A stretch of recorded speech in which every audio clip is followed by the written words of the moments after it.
Every Christmas, the virgin birth, a miracle at the center of Christianity. But the original Hebrew text uses one word, and that word does not mean virgin. Isaiah chapter 7 verse 14. The original Hebrew says almah, not bethulah. Almah means young woman. Bethulah means virgin. Isaiah knew the difference. He chose almah deliberately. Isaiah was speaking to a king in a political crisis. The prophecy was for King Ahaz, not for events 700 years later. The child would be born before Ahaz's enemies were defeated. Around 200 BC, Jewish scholars translated the Hebrew Bible into Greek, the Septuagint. When they reached almah in Isaiah 7 verse 14, they chose the Greek word parthenos. Parthenos in Greek could mean virgin, but it also simply meant unmarried young woman. In the cultural context of Alexandria, it carried stricter biological connotations than almah ever did. One word changed. Almah became parthenos. Young woman became virgin. And that single translation decision became the foundation of the nativity doctrine. Matthew quotes Isaiah 7 verse 14 to explain the birth of Jesus. But he quotes the Greek Septuagint, not the original Hebrew. He is quoting the translation, not Isaiah. The word almah appears 7 times in the Hebrew Bible. In Genesis, referring to Rebekah, in Proverbs, in the Song of Solomon, never once meaning a biological virgin. If Isaiah intended a biological virgin birth, he would have used bethulah. That is the specific Hebrew word for virgin. He did not use it. That choice was deliberate.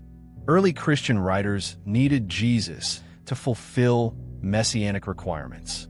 The Greco-Roman world expected divine figures to have supernatural births. The mistranslation fitted perfectly. Matthew and Luke both include the virgin birth. Mark does not. John does not. The 2 earliest gospel accounts say nothing about how Jesus was born. Raymond Brown, one of the greatest Catholic New Testament scholars of the 20th century, acknowledged the translation problem in Isaiah 7 verse 14. This is not a fringe argument. The prophecy in Isaiah 7 had an immediate fulfillment. A child born in Isaiah's own time. A sign to King Ahaz that his enemies would fall before the child could tell right from wrong. Modern linguistic scholarship using digital analysis of ancient Hebrew confirms what textual scholars have argued for centuries. Almah does not mean virgin. The evidence is clear. Does this mean Jesus was not born of a virgin? That is a different question. This video answers only one question. What did Isaiah actually write? He wrote almah. The Jewish community has never accepted the virgin birth interpretation of Isaiah 7:14. They have always read almah as young woman because they read it in Hebrew. Your pastor reads Matthew, quoting the Septuagint, quoting Isaiah. 3 layers from the original, each layer moving further from what Isaiah actually wrote in Hebrew. Acknowledging the linguistic reality does not destroy faith. It deepens honesty. The question is whether your faith requires a translation error to survive. The nativity story has enormous cultural and spiritual power. That power does not depend on whether the Greek translators got almah right. It depends on what you believe about Jesus. Tell me in the comments. Did your church ever explain the difference between almah and bethulah? Does the translation history change how you read the nativity? Every answer welcome. In the next video, the man who wrote more of a New Testament than anyone else. His letters are being systematically misread, and the misreading shaped everything your church taught you. The Septuagint was not a bad translation. It was a cultural one. Every translation reflects the world of its translators. The question is whether we know that when we read it. Every Bible on your shelf is a translation of a translation. The original Hebrew and Greek say things that English cannot fully capture.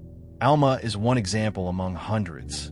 Isaiah 7 verse 14 in its original context was assigned to a king in a crisis. The child would eat curds and honey before the land was cleared of enemies. That is a political promise, not a cosmic miracle. Matthew's genius was taking an existing text and finding new meaning in it. That is called midrash.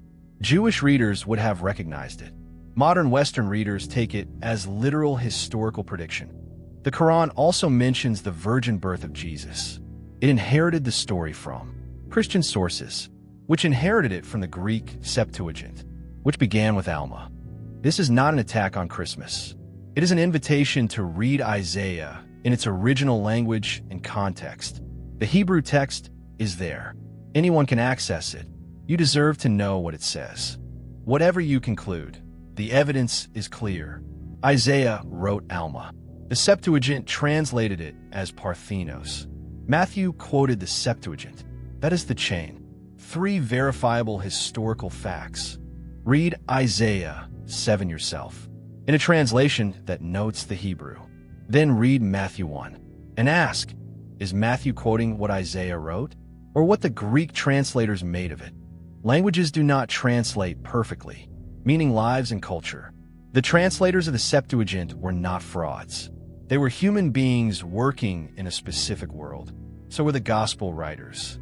The virgin birth became doctrine not because of what Isaiah wrote, but because of what the Greek said, and because the Greco-Roman world expected divine figures to have supernatural origins.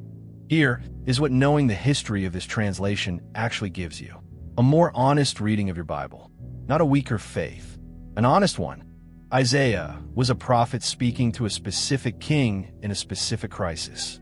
Matthew was a gospel writer finding fulfillment in an existing text. Both were doing what they knew how to do. The word almah changed the world, not because of what it means, but because of what the Greek translators chose to make of it. Language shapes history. This is one of the clearest examples. Thank you for watching. If this raised questions you have never had space to ask, this channel exists for exactly that. Subscribe and bring every question you have. The next video, Paul, more New Testament words than anyone. His letters shaped everything, and they're being misread. We go back to the original Greek, without any interpreter between you and the text. One final thing. The Christmas story has moved billions of people across 2,000 years. That power is real. Whether almah means young woman or virgin, the story changed human history. Religions evolve through language. Every translation is an interpretation. Every interpretation is a choice. Knowing that does not weaken faith. It makes faith more honest. Read Isaiah 7 in a Hebrew interlinear Bible. See the word almah yourself. Then decide what you believe. Not what you were told to believe. What you actually read. Almah. One Hebrew word. 2,000 years of consequence. You now know what it means. What you do with that knowledge is entirely yours.